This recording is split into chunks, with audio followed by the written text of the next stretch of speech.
noch Dialektsprecher. Ja, das erste Projekt war der Sprachatlas von Niederbayern. Da wurde in Niederbayern wurden an 221 Orten Befragungen durchgeführt bei bodenständigen Dialektsprechern. Ich habe die aufgesucht mit meinem Fragebuch mit 2500 Fragen pro Ort. Und das war bei uns praktisch die Personengruppe ab 63, 65 aufwärts. Wir haben Leute gesucht, die an Ort und Stelle geboren, aufgewachsen und so weiter sind und dort geblieben sind und nicht sehr mobil waren, 5 Jahre mal in München gearbeitet haben und so weiter und dann wieder zurückgekommen sind. Denn da wird sich dann dieser sogenannte Originaldialekt völlig verändern oder Interferenzen aufscheinen, die dann natürlich dessen man sich auch überhaupt nicht bewusst ist dann als Sprecher. Also wir haben gezielt die älteste Bevölkerungsschicht gesucht. Und dieses Projekt, also die Aufnahmen sind schon lange fertig, die waren 1997 sind die abgeschlossen worden und dann begann die Auswertungsphase.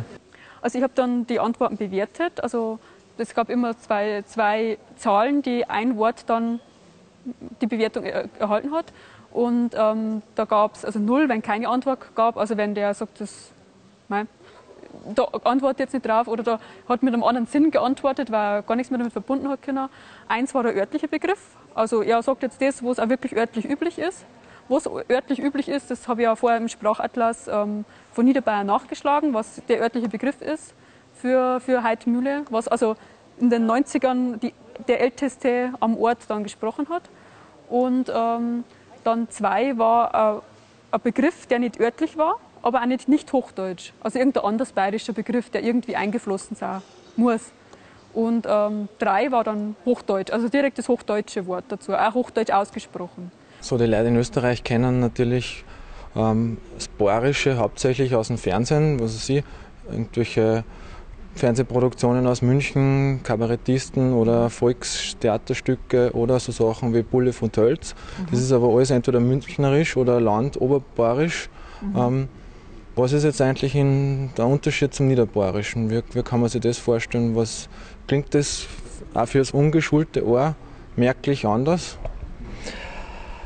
Ja, das hängt natürlich von den verschiedenen Wörtern davon ab. Also es gibt im Niederbayerischen Wörter, die man natürlich in Oberbayern, sagen wir mal jetzt wirklich generell Oberbayern, nicht versteht. Wie zum Beispiel so kleinräumige Ausdrücke wie oft für dann oder nachher, das mache ich dann, das tue ich oft. Oder es gibt natürlich dann auch so Lautungen wie woanders sagt man im unteren Bereich, also auch im oberbayerischen Bereich sagt man Lortern und im Großteil von Niederbayern sagt man natürlich Läutern. Das sind schon ziemlich eklatante Unterschiede, wo dann der Oberbayer in der Regel sagt, das kenne ich nicht oder das hört sich einfach anders an. Und wahrscheinlich dann der Österreicher sowieso. Die zweite Bewertung war dann immer analog dazu, also 1, den örtlichen Begriff, den sage ich auch passiv, also sage ich auch aktiv, nicht passiv, sage ich aktiv Olidog. Also 1 war praktisch die Spitzenantwort. Dann gibt es 1, 2, ja, 1 das örtliche, aber das sage ich nur, wenn ich daheim bin oder das sage ich nur, wenn ich bei der Mama daheim bin oder so. Dann gibt es so Sachen wie 3, da sage ich, ja, 3, ich sage den hochdeutschen Begriff, aber ich kenne natürlich den örtlichen. Zum Beispiel ganz oft bei 3 die Donau. Also ich sage, das ist die Donau, aber ich weiß schon, dass man der Donau sagt dazu, aber das sage ich nicht mehr. Und jetzt geh ich heute um mich auf Niederndorf und lass mich noch einmal grein. Grad zwingt der Wirtstirn vor, Hodelbo. Ah, da muss ich gar so viel ein. Grad zwingt der Wirtstirn vor, Hodelbo. Ah, da muss ich gar so viel ein. Gut, also wir zum Beispiel Hirbst, ja, wir sagen zum Beispiel Hirgst. Und jetzt schauen wir uns da auch, hören wir uns das einmal wieder an. Da haben wir schon angefangen gehabt mit den Erhebungen, haben wir festgestellt, dass ganz interessant wäre für den normalen Dialektsprecher oder für den Interessierten am Dialekt, wenn er Material in die Hand kriegen darf, mit dem man die Mundarten auch hören kann. Also Lautausschnitte, Lautbeispiele aus der Region, wo er kommt, aus den Nachbarregionen, was nicht interessiert. Und dann haben wir angefangen, Digitalaufnahmen zu machen. Ich habe doch vorhin von dem sprechenden Sprachatlas von Niederbayern gesprochen und jetzt wird er zu uns sprechen. Und zwar habe ich den Ausdruck Brombeere, wo Sie vorhin schon mit der Nasalierung und so weiter besprochen habe. Das können wir jetzt von den Originaldialektsprechern nochmal wiederholt kriegen. Und ich habe diese Orte ausgewählt und kann jetzt dann den Ausdruck Brombeere abspielen und er wird mir in der Mundart jeweils gesagt. Und er wird mir, wenn dann dieses Fähnchen gelb ist, genau an dem Ort wird praktisch der Beleg gesagt und es taucht dann auch eine leicht normal lesbare Verschriftung auf. Also gehen wir es mal an. Brombeere. Broma. Brombeere. Broma. Broma. Broma. Brombeere. Ja, das sind man kann an jedem Ort 110 Audiodateien sich anhören. Und das ist mit einer sehr komfortablen Oberfläche. Es ist nicht nötig, irgendwie eine Software zu installieren, sondern man schiebt die CD rein ins Laufwerk und kann sofort loslegen.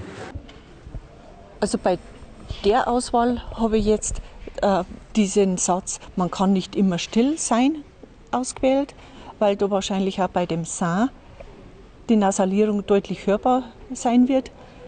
Und wir gehen wieder mit der Maus über Niederbayern und ich habe jetzt die folgenden Orte ausgewählt. Limberg von Norden runter, Maut, Atting, Eining bis hin zu Mitterhausen und dann an der Grenze zu Österreich eben Wegscheid und Kirchdorf am Inn.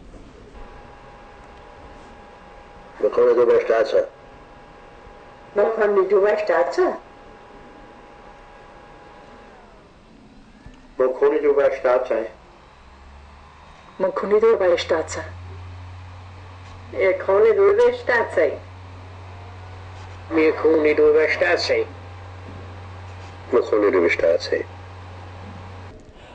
Aber überall sagt man anstelle von still, Staat. Das ist gesamt mittelbayerisch so.